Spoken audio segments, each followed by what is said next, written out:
Hi, welcome back to OC Health and the Education Show. Cảm ơn quý vị đã theo dõi chương trình Kiến thức, Y khoa, Gia đình và Xã hội. Hôm nay Julie Diep có thời gian nói chuyện với Dr. Saito. Dr. Saito sẽ tiếp tục nói thêm về công việc của Dr. Saito trong cộng đồng Việt Nam của mình. Dr. Saito, thank you so much for again continue to be a part of our show. At this part, I really want the audience to know more about what you have done in the community as far as your business that you've created, all the opportunities that you created in our community, and all your philanthropic work. I know that's a lot to cover, but we have 10 minutes to talk about it, Dr. Saito. Well, thank you for the time and attention. I spend most of my day at work working with the Vietnamese and Hispanic community.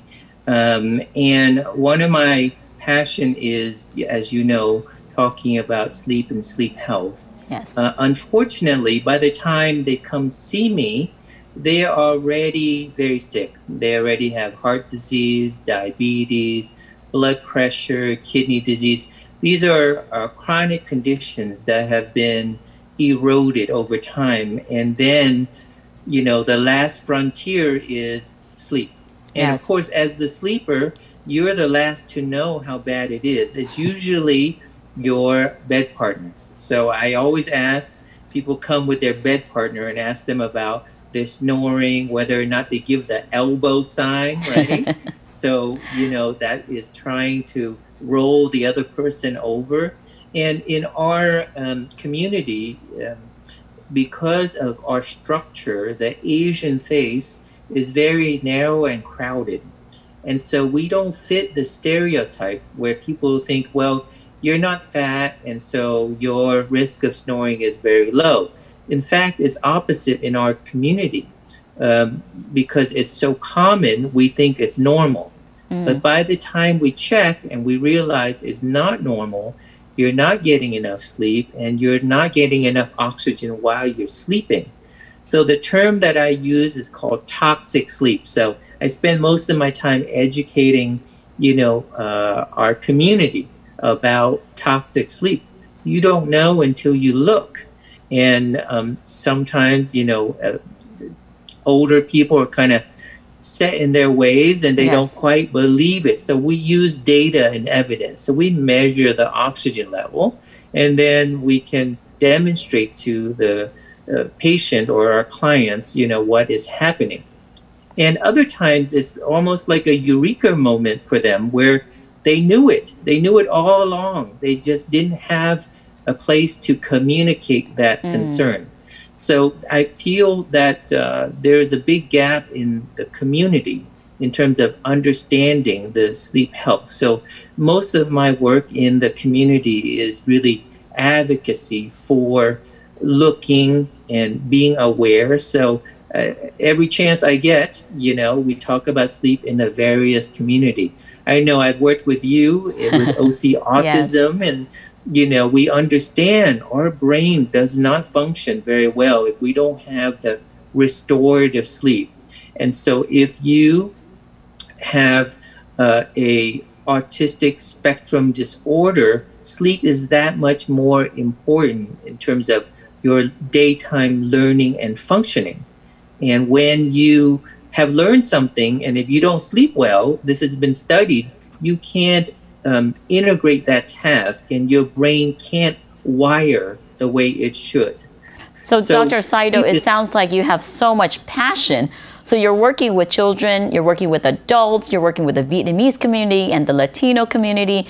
So where do you have time to do all the work that you do? Because it's just not pulmonary, it's pediatrics and also the sleep part of it. I definitely see the connection in all of those.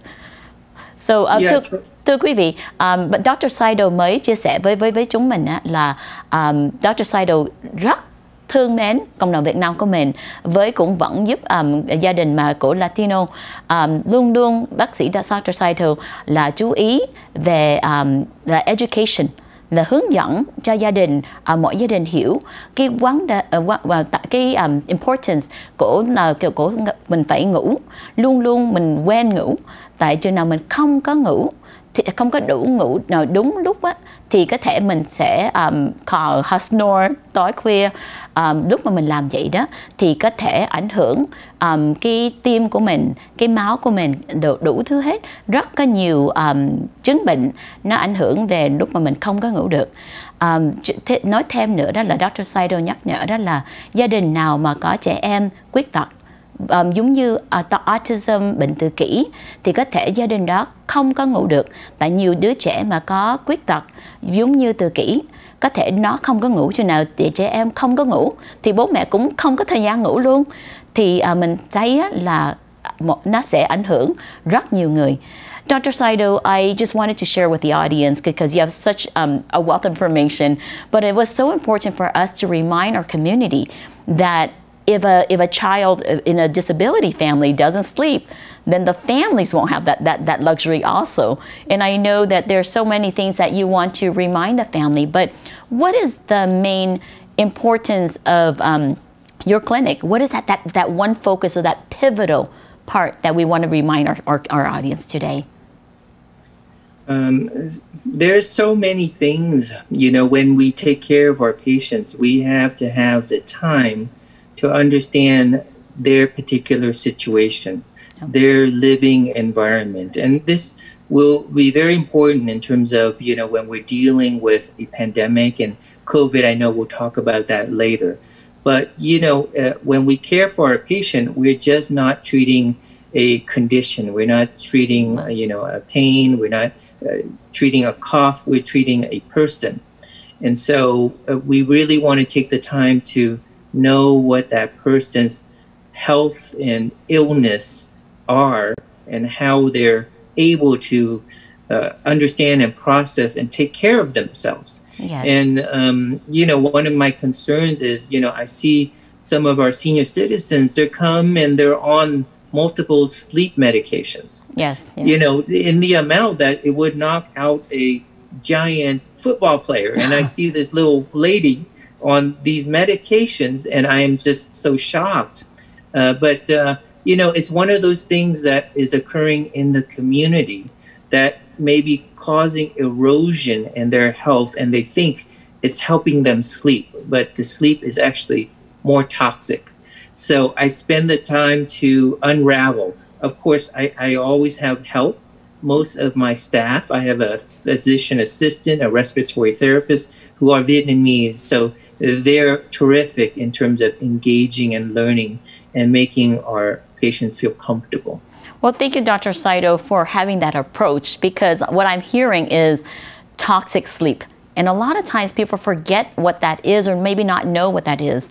One of the things that you mentioned to us is that the way you are treating the patient is about increasing awareness, advocating for them, and understanding the impact of their environment. And I think that is such a unique way to approach healthcare.